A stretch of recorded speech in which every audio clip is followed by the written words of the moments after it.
وجود زن سے ہے تصویر کائنات میں رنگ. وقت ہوا ہے ملاقات کا ڈاکٹر ذکیہ ہاشمی کے ساتھ. ہومیوپیتھک ڈاکٹر ہیں اور ماہر ہیں طب نبوی کی. 25 سال سے مریضوں کا علاج کر رہی ہیں. ڈریب کی ایڈوائزری کمیٹی میں شامل ہیں جو ہے ڈرگ ریگولیٹری اتھارٹی پاکستان. السلام علیکم ورحمۃ اللہ وبرکاتہ. وعلیکم السلام ورحمۃ اللہ وبرکاتہ. ڈاکٹر ذکیہ آپ سے آج وہ پوچھنا چاہوں گی داغ دھبوں کے بارے میں. ایک وہ داغ دھبے ہوتے ہیں جن کے اشتہار مختلف چینلز پہ چلتے بھی رہتے ہیں, کپڑوں پہ آ گئے, ادھر آ گئے, دیوار پہ آ گئے, لیکن ایک داغ دھبے ہیں جو ہمارے چہروں پہ آ جاتے ہیں. اور ہماری بہت سی بہنیں ہیں جو بہت پریشان رہتی ہیں, اپنا چہرہ دیکھتی ہیں اس میں شیشے میں اور پھر کہتی ہیں کہ میرے چہرے میں نہ وہ گلو ہے نہ وہ شائن ہے اور بہت سے وہاں پہ دھبے پڑ رہے ہیں. تو کیا ہمیں طب نبوی میں ایسی چیزوں کا بھی علاج ملتا ہے؟ بسم اللہ الرحمن الرحیم. جی ہاں, ایسی چیزوں کا طب نبوی میں بہت اچھا علاج ملتا ہے. حضرت عائشہ رضی اللہ تعالی عنہ کے طریقے سے پتہ چلتا ہے کہ آپ جو ہیں وہ ورس اور زیتون کا تیل استعمال کیا کرتی تھیں. ایک حصہ ورس لے کر اس کو 12 حصے زیتون کے تیل میں ملا کر بہت دھیمی آنچ پہ آگ پہ رکھتی تھیں, اور ابھی وہ بوائلنگ سٹیج پہ نہیں آتا تھا تو اس کو پہلے سے ہی چولہا بند کر دیتی تھیں, اور چولہا بند کرنے کے بعد اس کو ٹھنڈا ہونے کے لیے رکھتے اور پھر اس تیل کو استعمال کیا کرتی تھی چہرے پہ لگانے کے لیے. اچھا, یہ ورس کا تھوڑا سا آپ بتائیں گے ہمیں کیا چیز ہے؟ ورس ایک ہرب ہے, ایک جڑی بوٹی تو نہیں ہے, لیکن جیسے زعفران ہوتا ہے, زعفران کے ساتھ ہی یہ پیدا ہوتی ہے. ٹھیک ہے. اور زعفران ہی کی شکل کی ہوتی ہے. اچھا. جو اورنج کلر کی ہوتی ہے وہ تھوڑی آپ کہہ سکتے ہیں لو کوالٹی یا گھٹیا قسم ہے, لیکن جو انار کے کلر کی ہوتی ہے سرخی مائل, وہ اچھی اعلیٰ قسم ہے اور وہی اصل میں چہرے پہ نکھار لانے والی ہے. ٹھیک ہے. تو اس لوشن کو جو کہ وہ بنا لیا جاتا ہے ورس اور زیتون کے تیل کے ساتھ, اس کو وہ چہرے پہ لگایا کرتی تھی. ٹھیک ہے. اور اس کو بہت زیادہ دیر کے لیے نہیں, یا تو رات کو سوتے وقت, ٹھیک ہے, اور یا پھر 1 سے 2 گھنٹے کے لیے دن میں لگا دیا کرتی. اس کا طریقہ یہ ہے کہ پہلے چہرے کو دھو کے خشک کر لیا جائے, اور پھر ابھی تھوڑا جیسے نمی ہوتی ہے چہرے پہ اس حالت میں اس کو لگایا جائے تو زیادہ افیکٹو ہوتی ہے. جیسے پسینہ آیا ہوا ہے یا منہ پہ صفائی ستھرائی کا اہتمام نہیں, اس میں ایسے میں لگا لیں تو پھر آپ کو فائدہ نہیں ہوتا اس کو لگانے کا, اور بہت زیادہ دیر تک بھی نہیں لگانی چاہیے. اس کے علاوہ جو چیزیں ہمیں ملتی ہیں طب نبوی میں, اس میں قسط البحری ہے. یہ بہت پیاری ہرب ہے جس کے بارے میں نبی صلی اللہ علیہ وآلہ وسلم کی احادیث سے پتہ چلتا ہے کہ جلد پر بھی اس کے بہت اچھے اثرات ہیں. اچھا. اس کو نہ صرف یہ کہ اسکن کی خوبصورتی کے لیے استعمال کیا جاتا ہے, بلکہ اگر ہاتھ جل جائے یا کٹ جائے یا کوئی زخم ہو یا کوئی پھوڑا جو ٹھیک ہونے میں نہ آ رہا ہو, اس کے اوپر اگر اس کو لگا لیا جائے تو یہ فوری افاقہ دیتی ہے. اچھا. تو چہرے کے جو چھائیاں ہیں, داغ دھبے ہیں اور پگمنٹیشنز, اور اس کے علاوہ ایکنی اور پمپلز پر بھی اس کا بہت اچھا اثر ہے. یعنی یہ ایک ایسی ہرب ہے یا ایک ایسی چیز ہے جو آپ کے چہرے کے 99% پرابلمز جو ہے وہ سالو کر دیتی ہے. اس کا مطلب ہے کہ اتنی جو لوگ آرٹیفیشل کریمز اور بہت سی ایسی چیزیں دیکھ کے کہ بھی اس سے ہمیں ہمارا رنگ سفید ہو جائے گا, اس سے ہمارے رنگت کوئی ہو جائے گا, اس کی بجائے اگر وہ نیچرل یہ والی چیزیں جو طب نبوی میں موجود ہیں استعمال کریں تو سکن بھی صاف ہوگی, داغ دھبے بھی جاتے رہیں گے, اور بہت سے مسائل ایسے جو ہیں وہ حل ہو جائیں گے. کوئی ڈائٹ میں بھی ایسی چیزیں ہیں جو لینی چاہیے یا نہیں لینی چاہیے تاکہ ان سے یہ جو چھائیاں ہیں, داغ دھبے ہیں, پمپلز ہیں, یہ سب چیزیں جو ہیں وہ ٹھیک ہو جائیں؟ جی ہاں, ہماری غذا کا ہماری زندگی میں بہت عمل دخل ہے, اور کہتے ہیں نا سکن کی جو خوبصورتی ہے وہ دراصل ہمارے کھانے پینے سے ہی تعلق رکھتی ہے. اگر ہمارا کھانا, ہماری غذا جو ہے وہ متناسب ہے, متوازن ہے, تو ہماری جلد کے اوپر بیماریاں کم آتی ہیں. لیکن جب ہماری کھانے پینے میں بے احتیاطی ہوتی ہے یا اس میں ہم توازن نہیں رکھ سکتے, میٹھا بہت زیادہ کھا رہے ہیں یا گرم مسالے چیزیں, مسالے دار چیزیں, آئلی چیزیں اور بہت زیادہ قسم کے گوشت, تو ایسے میں پھر سکن ریئیکٹ کرتی ہے. ٹھیک ہے. بہتر ہوتا ہے سبزیوں کا استعمال جتنا کثرت سے کیا جا سکے کرنا چاہیے, اور سبزیوں میں سے بھی سب سے اچھی سبزی جو ہے وہ کدو ہے. اچھا.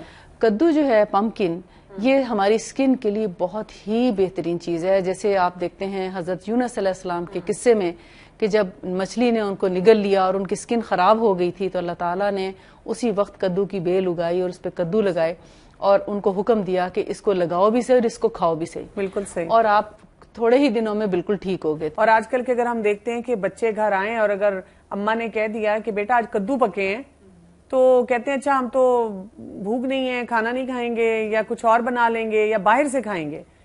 ان کو کدو کی اہمیت کا نہیں پتا نا. کدو تو ہمارے دماغ کے سکون سے لے کر بہترین نیند اور ذہنی سکون اور معدے کی جو تقویت ہے اس کو بحال کرتا ہے, بھوک بڑھاتا ہے. جن بچوں کو بھوک نہیں لگتی ان کو کسی بھی طریقے سے آپ کدو کھلانا شروع کر دیں, آپ دیکھیں گے جو مائیں شکایت کرتی ہیں کہ ہمارے بچے کچھ کھاتے نہیں, ان کو بھوک نہیں لگتی, اگر وہ چپکے بھی ان کو کدو کھلانا شروع کر دیں کسی بھی بہانے, بالکل, تو وہ آپ دیکھیں حیران ہو جائیں گے کہ ان کی بھوک واپس آ جائے گی. ہم نے کبھی بچوں کو چونکہ کدو نہیں کھلایا ہوتا لیکن ہم شکایت کرتے ہیں کہ بچے جو ہیں وہ کھانا صحیح طرح سے نہیں کھاتے. اچھا, جلد کے مسائل میں ایک اور بہت زیادہ مسئلہ لوگوں کو ہوتا ہے, یا بہت ڈرائی سکن ہے اس کے لیے پریشان رہتے ہیں, یا کچھ لوگ کہتے ہیں جی میری آئلی سکن ہے اس کے لیے بہت زیادہ پریشان ہے. تو ان کو کیسے ایک بیلنس میں لایا جائے یا ان کو کیا چیزیں ہم بتا سکتے ہیں؟ میں آپ کو بتاؤں کہ جو طب نبوی میں چیزیں ہیں وہ آل کائنڈ آف سکن ڈیزیزز کے لیے ایک ہی چیز ہے. آپ حیران ہوں گے کہ ہر طرح کی تکالیف, یعنی چاہے وہ ڈرائی سکن کے لیے ہیں یا آئلی سکن کے لیے, دونوں میں ایک ہی چیز استعمال ہوتی ہے اور دونوں طرح کی جلد جو ہے وہ اپنی جگہ پہ واپس آ جاتی ہے, بالکل ٹھیک ہو جاتی ہے. بلکہ یہ ایک بہت زیادہ بزنس پوائنٹ آف ویو سے مختلف کمپنیز نے لوگوں کو ٹریپ کیا ہوا ہے اور ان کو گمراہ کرتے ہیں اور نارمل ڈرائی اور اس کے چکر میں ڈال کے خوب کماتے ہیں. ایکسٹرا آئلی سکن, بالکل ان سے خوب کمایا جاتا ہے, اور ہزاروں روپے کی ایک کریم, چھوٹی چھوٹی ڈبی اتنی بڑی ہوگی اور اندر کریم تھوڑی سی ہوگی, یا یہ کہ ہمیں اس سے بڑی تسکین ملتی ہے کہ اتنے مہنگی کریم لے کے شاید ہماری سکن بہت خوبصورت ہو جائے گی. بالکل صحیح. میں سمجھتی ہوں کہ جتنی خوبصورتی وضو سے آتی ہے وہ کسی اور چیز سے نہیں آئے گی. صحیح بات کی آپ. اور آپ اگر اس کے علاوہ نیچرل چیزوں سے لیں تو آپ کو ڈرائی سکن کے لیے بھی وہی چیز اتنی ہی کارآمد ہے جتنی کہ آئلی کے لیے. مثال کے طور پر قسط البحری ہے, اس کو آپ شہد اور گلاب کے عرق کے ساتھ ملا کر اگر چہرے پر لگائیں تو نہ صرف یہ کہ یہ چہرے کے داغ دھبے اور پمپلز اور ایکنی وغیرہ کو فائدہ دے گی, بلکہ یہ چہرے کے بالوں کو بھی کم کر دیتی ہے. اچھا جی, آج کے دور میں پولیسسٹک اووریز کے ساتھ چہرے کے بالوں کا, فیشل ہیئر کا بہت زیادہ یعنی یہ کامن ہو گیا پرابلم. اس میں قسط البحری اپنا بہت بڑا عمل رکھتی ہے کہ اگر اس کو پابندی سے لگایا جائے, اور 1 گھنٹہ بھی اگر آپ ڈیلی لگا لیں اس کو چہرے پر, اور لگانے کا طریقہ پھر وہی ہے کہ آپ یا تو وضو کرنے کے بعد یا منہ کو دھونے کے بعد, اور ہلکا تھوڑا گیلا بھی ہو اور تھوڑا خشک بھی ہو اس وقت, یعنی بہت گیلے پہ بھی نہ لگائیں اور بالکل ڈرائی پہ بھی نہ لگائیں, اس وقت لگائیں تو وہ آپ کے چہرے کے بالوں کو کمزور کر دیتی ہے. اور جو موٹے بال ہیں وہ تو بالکل ختم ہو جاتے ہیں, لیکن ہلکا پھلکا رواں جو ہے وہ باقی بچ جاتا ہے.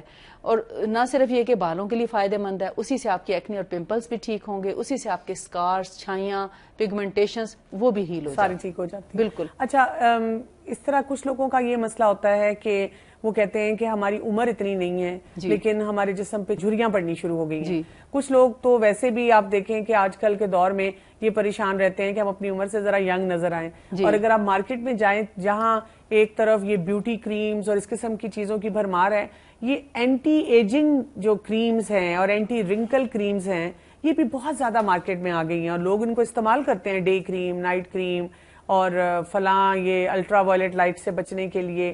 تو اس کے لیے ہمیں کیا کرنا چاہیے کہ ہم ان چیزوں سے, آرٹیفیشل چیزوں سے اپنے آپ کو بچا سکیں؟ ہمارے عوام جو ہیں بہت بھولے ہیں, ان بیچاروں کو نہیں سمجھ آتی. وہ جب انہیں کوئی ایک نعرہ لگاتا ہے کہ ہمارے پاس آپ کی خوبصورتی کے لیے حل موجود ہے, وہ فوراً ان کی طرف متوجہ ہو جاتے ہیں, اور وہ نہیں سوچتے کہ ہماری جیب اس چیز کی اجازت دیتی ہے کہ نہیں. بالکل وہ مہنگی سے مہنگی, اور جتنی مہنگی چیز ہوگی اتنا زیادہ اس کی طرف متوجہ ہوتے ہیں کہ یہ تو ضرور ہی اچھی ہوگی. ٹھیک ہے. حالانکہ اگر آپ مسنون چیزوں سے رہنمائی لیں, ہماری ایسی بہت سی چیزیں ہیں جن کو استعمال کرنے سے رنکلز بھی ایون نہیں پڑتے چہرے پر. اب دیکھیں ایک تو ہے ایج فیکٹر. اگر آپ 70 سال کے ہو گئے ہیں تو کیا پھر بھی رنکلز نہیں پڑیں گے؟ پڑیں گے نا. وہ تو ایج فیکٹر ہے کہ آپ مان لیں کہ اب میری یہی عمر ہے, میں 50 سال یا 30 سال کی نہیں لگ سکتی یا نہیں لگ سکتا. جی ہاں, لیکن اس میں کچھ چیزیں ایسی جیسے شہد ہے اور یہی انگوری سرکہ پیور والا, سٹرک ایسڈ والا نہیں, ٹھیک ہے, اور نہ ہی ایپل سائڈر ونیگر. ان دونوں کو یعنی انگوری سرکہ اور شہد کو ہم وزن ملا لیں. جی, اگر آپ ان دونوں چیزوں کو اور ساتھ میں اگر ہو سکے تو آپ یعنی تھوڑی سی, کیونکہ انگوری سرکے کے ساتھ تھوڑی بدبو سی آتی ہے نا, ہم یوز ٹو نہیں ہوتے تو ہمیں اسمیل کچھ اچھی نہیں لگتی, تو اس میں پیور گلاب کا عرق ڈال لیں, خالص گلاب کا جس میں واقعی خوشبو ہو لیکن وہ آرٹیفیشل خوشبو نہ ڈالی گئی ہو, ایسنس وغیرہ اس میں نہ ڈالا گیا ہو, نیچرل پھولوں کی ہی خوشبو ہو. ان کو ملا کر اگر ہم چہرے پر لگا لیا کریں, رات کو اگر لگا کے سوئیں ہر روز, تو آپ دیکھیں گے کہ آپ کے چہرے کی جھریاں اور رنکلز جو ہیں وہ بہت حد تک مینیج ہو جاتے ہیں. ٹھیک ہے, لیکن ان کو بھی لگانے سے پہلے چہرے کا دھونا اور پھر اس کو ہلکا تھوڑا تھوڑا خشک کرنا بہت ضروری ہے. اور یہ اوور نائٹ بھی لگا رہے تو اس کا کوئی حرج نہیں ہے. ٹھیک ہے, لیکن اگر جو دوسری کستل باہری وغیرہ ہیں ان کو 1 گھنٹے سے زیادہ نہ لگائیں. ٹھیک ہے, یعنی کہ ہمارے پاس بہت سمپل راستے موجود ہیں اور وہ لگانے کے طریقے بھی بڑے آسان ہیں, اور ہم اپنے آپ کو زیادہ اچھے نتائج حاصل کر سکتے ہیں. بہت سی آرٹیفیشل پروڈکٹ سے اپنے آپ کو آسانی سے بچا سکتے ہیں, اپنا خرچہ بھی بچا سکتے ہیں, اور اس کو ایک عبادت کا طریقہ جو ہے جو کہ ہماری اسکن کے لیے وہ بھی اختیار کر سکتے ہیں. بہت بہت شکریہ آپ کا. تو ناظرین, ہمیں آج یہ پتہ چل رہا ہے کہ اسکن کیئر کے لیے بھی ہمیں طب نبوی میں بہت سے طریقے ملتے ہیں, لیکن جہاں اسکن کی بات ہو یاد رکھیے گا کہ ایک وہ جملہ بولا جاتا ہے نا کہ beauty is just skin deep. اصل انسان کی جو چہرے پہ گلو آتا ہے وہ وضو سے آتا ہے, وہ اللہ کی عبادت سے آتا ہے, اور اپنے اعمال کو اوور آل درست کرنے سے آتا ہے.